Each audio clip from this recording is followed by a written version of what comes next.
Software systems are complex, and to manage that complexity we use models. The Unified Modeling Language, or UML, is a general visual language for modeling software systems. UML consists of a collection of diagrams. In particular, there are diagrams to describe the structure of a system and diagrams to describe its behavior. In this video, we focus on one of the structural UML diagrams, the class diagram. A class diagram shows how a system will be built. It acts as a blueprint. Developers often use it to design and develop the database structure of a system. There is no single perfect model. Any model reflects choices, and the model helps you explain them. Let's look at the building blocks of class diagrams and how these blocks are combined to create a meaningful model. The main building block of a class diagram is, surprise, a class. A class is a template that describes what information the system captures. When the system runs, we create objects or instances based on that template. Each object follows the same structure defined by the class, but can hold its own individual data. For example, Dominic, Daniel, and Demi may be users of a given system.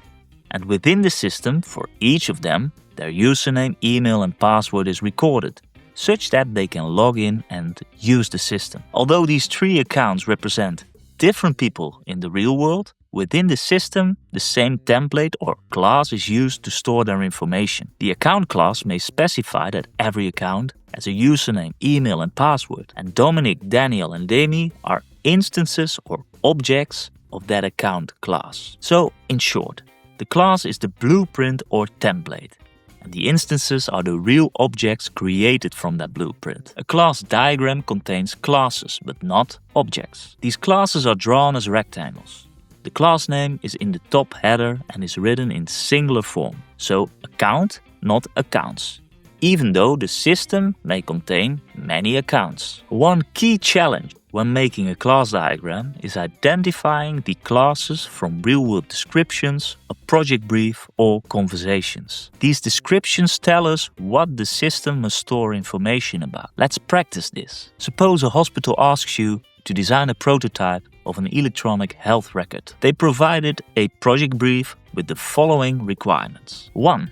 Physicians must be able to record observations for patients. Each observation stores a creation date and a short summary. A physician can create multiple observations for the same patient. 2. Each observation may also include prescriptions of medication. A prescription has a dosage unit in milligrams or grams, and a frequency. The frequency can be daily, weekly, bi-weekly, or monthly. 3rd, the system must also store information about medications. For each medication, the name and the SNOMED code are recorded. 4th, both physicians and patients will use the system. Patients can only view their own records, while physicians can view the records of all patients. 5th, for every user, the system stores a username, email, and password. So, what classes do we need? One is clear. We need an observation class, because the system must record observations. Now, pause the video, take out pen and paper, and identify the other classes in the system. And could you do it? Your class diagram at this point should look something like this. Classes store information. These pieces of information are called attributes. Attributes can have different types, such as string for text values, integer, decimal, boolean for true or false values, and date time. In a class diagram, the attributes of a class are listed under the class name. The name of the attribute is included and their type is listed behind a column. In class diagrams, unique attributes are marked with a label, the word unique between brackets. This means no two objects of that class can have the same value for that attribute. For example, two accounts usually cannot share the same email address. Every class must have at least one unique attribute. If nothing else is unique, we use an ID attribute for that purpose. Let's return to the observation class. From the project brief, we can see that each observation needs two attributes. A creation date, typically named created at, and obviously of type date time, and a summary, which is a text field, so of type string. Now pause the video, take out pen and paper, and identify the attributes for the other classes. Was that easy to do? Before we look at the solution, let's discuss one point you may have wondered about. You probably agree that dosage unit and frequency are attributes of the prescription class. You may have written their types as string, and yes, their values are text. But these values are not just any text. In particular, frequency can be daily, weekly, bi-weekly or monthly. And dosage unit can be milligrams or grams. These are fixed sets of allowed values, and for this situation, UML uses enumerations. An enumeration lists all possible values for a custom attribute type. It is drawn like a class, but the header includes the label enumeration between double chevrons. The allowed values are listed underneath. To use an enumeration, you simply set the attribute's type to the name of that enumeration. With this in mind, your class diagram at this point should look something like this. The next step is to link classes. Classes are linked through associations. An association is drawn as a line between two classes and includes a label that describes the relationship. In this simple example, account is associated with, in other words, has a role. And we can use this fragment to distinguish between physicians and patients in our system. What is yet unclear is the type of the relationship. Can an account have multiple roles? So, can a user be both physician and patient? Or not. The type of a relationship between two classes is shown using multiplicity constraints. A multiplicity marker is placed at each end of an association line. It tells us how many objects of one class can be linked to one object of the other class. And there are three common types of multiplicity. The first, one-to-one. This means one object of one class is linked to at most one other object of a different class. For example, imagine a person and their passport. A person has one passport, and each passport belongs to one person. If the relationship is one-to-one, it means the link is required on both sides. Every person must have exactly one passport, and every passport must belong to one person. If the relationship is 1 to 0 or 1, it means the link is optional on one side. A person might have no passport or one passport, but a passport still belongs to one specific person. The second type, one-to-many. This means one object of a class is linked to many objects of another class, but each object on the many side links back to just one on the one side. For example, one teacher can mentor many students, whereas each student has only one mentoring teacher. 1 to 0 star means a teacher may have no students or many students, and 1 to 1 star means a teacher must have at least one student. The third type, many to many. This means both sides can have multiple links. For example, a student can take many courses, and each course can have many students enrolled. 0 star to 0 star means students may take no courses or many, and courses may have no students or many. 0 star to 1 star would mean each course must have at least one student. Let's return to the observation class in our example and see how it is associated with other classes. First, the description indicates that observations can contain prescriptions, which is plural.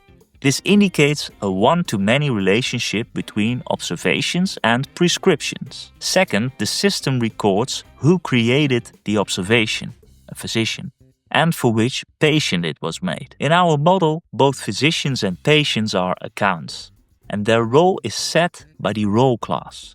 So we need to add two associations between account and observation. One to record the physician who creates the observation, and one to record the patient for whom it is created. Even though both associations are drawn between account and observation, we make the roles clear by using labels like physician creates and patient receives on the associations. Later in this video we will look at another modeling technique that makes this distinction even clearer. Now back to the project brief. To derive the multiplicity constraints, the brief suggests that one physician can create many observations, suggesting a one-to-many relationship. And naturally, it should be allowed to create multiple observations for the same patient, suggesting another one-to-many relationship. Clear? Now pause the video, grab pen and paper, and map the remaining associations. And could you do it? Your class diagram at this point should look something like this.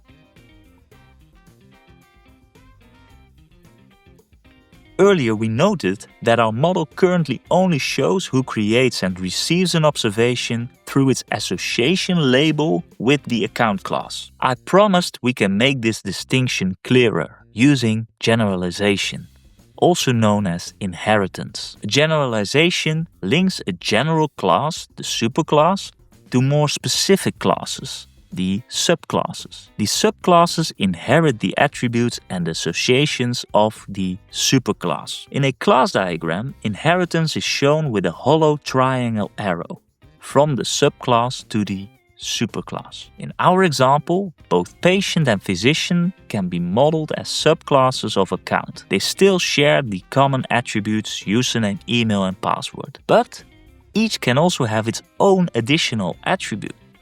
For instance, a patient may have a date of birth, and a physician may have a phone number. All in all, this approach makes it clear that only physicians create observations and that each observation is made for a specific patient. This also prevents a physician from creating an observation for themselves, because a person cannot be both a physician and a patient in this model. If we did want to allow that, we could link account directly to observation instead, because not only attributes but also associations are inherited. Both physicians and patients could then be connected to observations.